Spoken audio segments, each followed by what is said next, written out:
that statement must be followed by action. While he has stamped his authority in Ukambani politics, but he has not gone outside Ukambani politics to create a euphoria. And as a messaging expert in political communication, when you listen to what people said during the Wamunyoro meeting, you see people differentiating themselves. First of all, the initial branding that you are calling this, I think, Wamunyoro coalition makes majority of Kenyans feel left out. Like, for instance, I come from Mosocho. If I want to form a national movement, I'm not going to call it the Mosocho Coalition because you're going to make people feel left out. Now, for Rigathi Gachagua and Stephen Kalonzo Musyoka, the glue holding them together is Ruto Must Go and give Ruto a one-term presidency. That is the glue holding them together. But as indicated elsewhere, the glue will start melting away when they need to take a decision on who is going to be the presidential candidate. While there's a part of Kenya that wants Ruto to go, but they've not told him where, while there's a good part of Kenyans that want a one-term presidency. But so what if Ruto goes? So what happens next?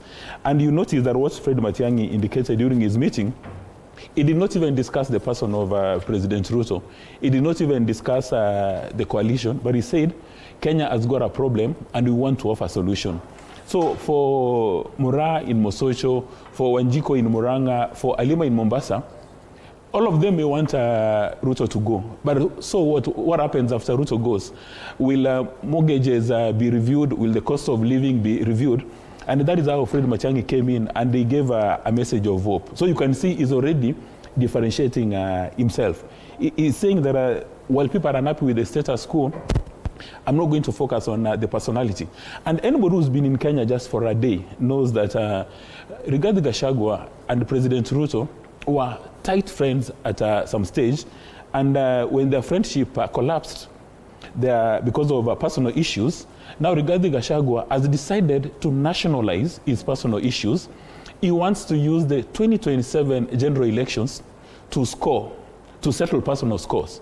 He wants to settle personal scores. So the question is, are prudent Kenyans going to join Rigathi Gachagua to assist him settle his personal scores with the president, or are they going to elect a leader who will take Kenya to the next level?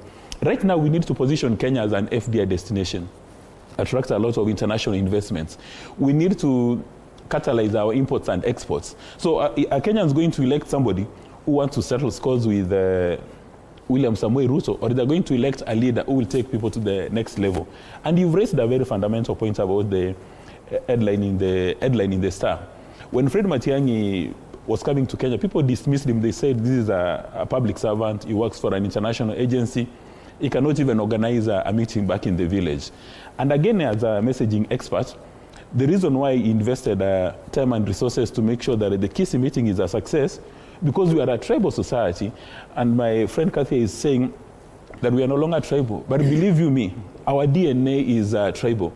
You cannot come to the national level and start discussing politics if you have not beaten your community into a pulp. That is what you must do. And you remember Maraga, who also comes from the same community, has been positioning himself as a presidential candidate. But after Matiang'i's entry to Kisii over the weekend, I think Maraga may need to sit back and review his position.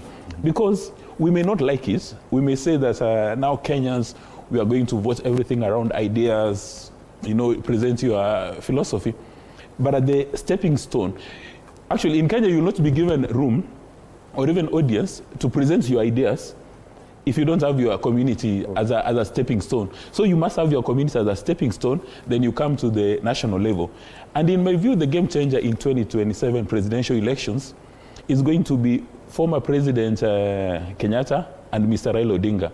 And as Mtambo has indicated, there are people working around President Ruto today telling him to kopa moja.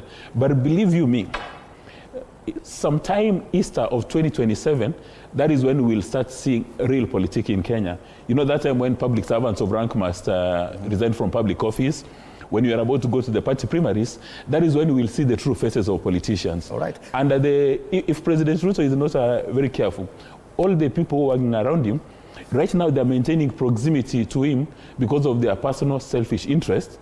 He may be surprised that they'll bolt. You recall when we were approaching the first multi-party elections in Kenya, that was 1992, every bulletin, saa saba na saa tatu usiku, it was all about defection, it was all about defection, it was all about defection. And in my view, I'd like to encourage people to defect from Wamunyoro, to go to UDA, to go to ANC, to go to Ford Kenya. Let us have mass defections so that at the end of the day we can see who among all these leaders can take us to the next level. All right. Bwana Mutambu, I know the question I'd asked you earlier was about Kalonzo Musyoka, but I want you to give us your assessment of this formation of opposition leaders who met on Sunday at Wamunyoro, especially after what we saw in Kisii.